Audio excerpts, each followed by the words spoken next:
What if I told you that Hitler's armies were outsmarted not by soldiers with guns, but by artists with paintbrushes, speakers, and sewing machines? This is the unbelievable story of the Ghost Army, an invisible force that turned deception into a weapon of war. In 1944, as the Allies pushed into Europe after D-Day, the U.S. Army faced a terrifying problem. Hitler's forces were ruthless, powerful, and still capable of counterattacking.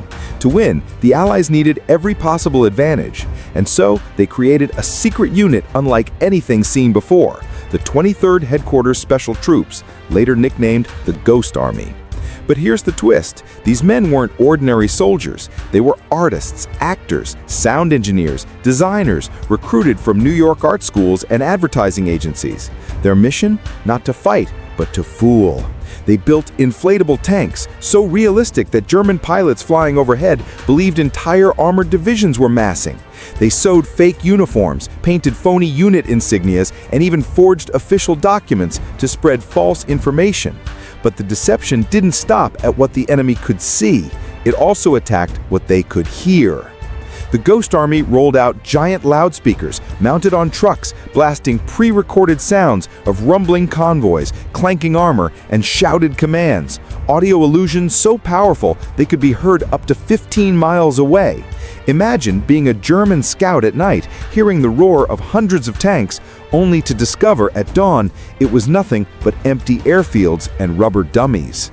These illusions weren't random tricks, they were carefully orchestrated performances of war. Each operation was like a Broadway play, staged under the most dangerous conditions.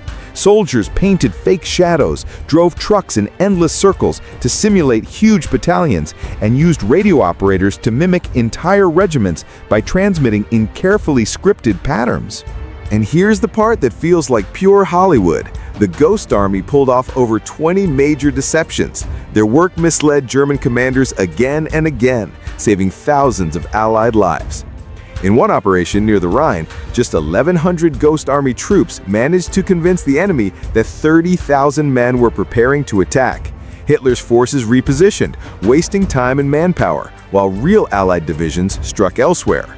For decades, their story was classified, buried in secrecy, hidden from the world. Even the soldiers themselves rarely spoke of what they had done. They weren't celebrated with medals or parades. Their victories existed in the shadows, invisible, just like the illusions they created. But make no mistake, the Ghost Army's tricks of canvas, rubber, and sound may have shortened the war and saved Europe from even more devastation.